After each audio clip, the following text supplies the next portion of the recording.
तालुक्यातील वर्धा जिल्हा येथील लक्ष्मणचंद्र भांजी कुरवाडे यांना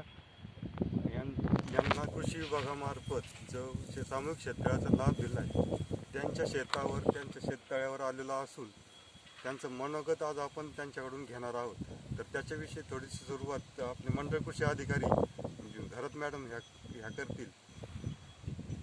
नमस्कार.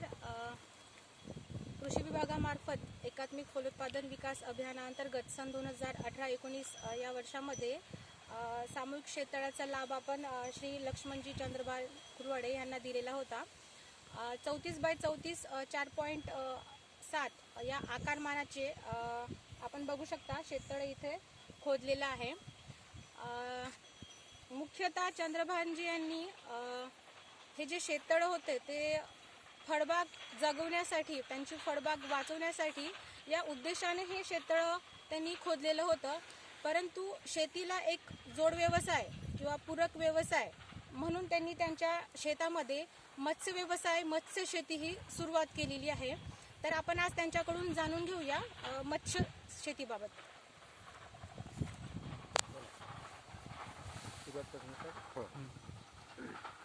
मी पेपरमध्ये ॲड पाहिल्यानंतर कृषी विभागाकडे अर्ज केला आणि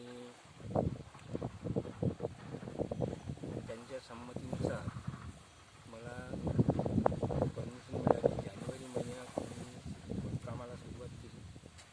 फरवरी महिन्यात पूर्ण कम्प्लीट काम झालं. त्याच्यानंतर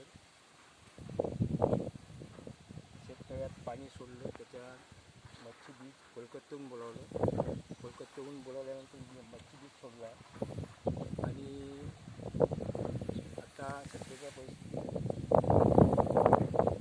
शेततळ्यात 10 फूट, कमीत कमी 10 फूट पाणी आहे. त्यात 2 लाख मच्छी सोडले. त्यापैकी आता काही काढण्यासाठी आलेले आहे आणि काही लहान मच्छी बीज तुम्ही मागवलं कोलकात्यावरून, किती किलो मागितलं, काय भावाने मागितलं? 1 किलोचं काय भाव? 1 किलोचा 1000 रुपये भावाने. आणि किती माग? 2 क्विंटल बरोबर. 2 क्विंटल 2.5 लाख. सध्या किती उत्पादन मिळेल आता? आता सध्या याच्यातून 2 टन कमीत कमी मच्छी निघते.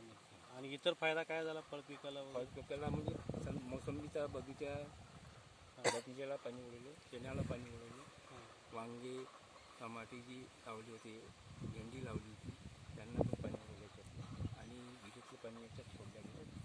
आपलं पाणी तिकडे वावरत. त्याच्यातून तुम्हाला आर्थिक सुबत्ता कशी मिळणार आहे? आता आर्थिक सुबत्ता, आर्थिक काय फायदा होणार आहे? आता मच्छीपासून जो पैसा मिळेल तो आर्थिक लाभ मिळेल. किती मिळणार? म्हणजे आता 2.5 लाखाचं बीज केलं तुम्ही, टाकलंय त्याच्यात म्हणताय असं, तर त्याच्यापासून किती उत्पन्न होईल त्या मच्छीचं आणि त्याच्यात किती रुपयांना विक्री होईल? असं माझ्या संपूर्ण मच्छ्या निघेपर्यंत कमीत कमी 10 लाख रुपये तरी खर्च नाही, उत्पन्न.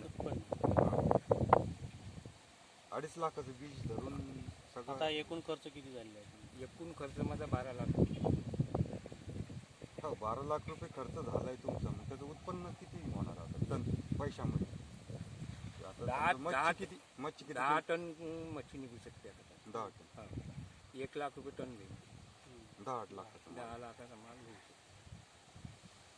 म्हणजे तुम्हाला चांगला आर्थिक फायदा होणार आहे त्यातून आणि त्यातून रोजगार निर्मिती झालेलीच आहे. समजा तुमच्या शेतामध्ये काही हे मत्स्य शेती करण्यासाठी काही रोजगार वगैरे आहेत का? म्हणजे त्यांना, तुमच्या गावातील शेतकऱ्यांना रोजगार उपलब्ध झाला आहे का?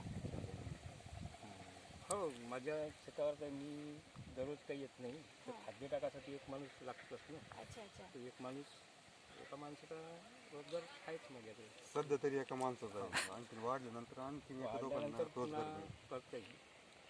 हे सामूहिक शेततळं उभारण्यासाठी तुम्ही निधीचं नियोजन कसं केलं? म्हणजे लोन वगैरे? हां, तर 3.25 लाख रुपये तुमच्याकडून अनुदान मिळाले. 6 लाख रुपये सोसायटीकडून घेतली. 5 लाख रुपये SBIचं लोन आहे. असं करून 15 लाखाचं टोटल लागतं. हे जे आता होणारं जे उत्पादन आहे, जे माशांचं उत्पादन होणार आहे, तर त्याच्या विक्रीसाठी तुम्ही काही व्यवस्था केली आहे का? विक्रीसाठी व्यवस्था नाही आहे. फक्त आता मी नागपूरला जे तिथे दलाल आहे हां. त्यांच्या म्हणजे मध्यस्थांमार्फत तुम्ही मध्यस्थ त्याची विक्री व्यवस्था केलेली आहे.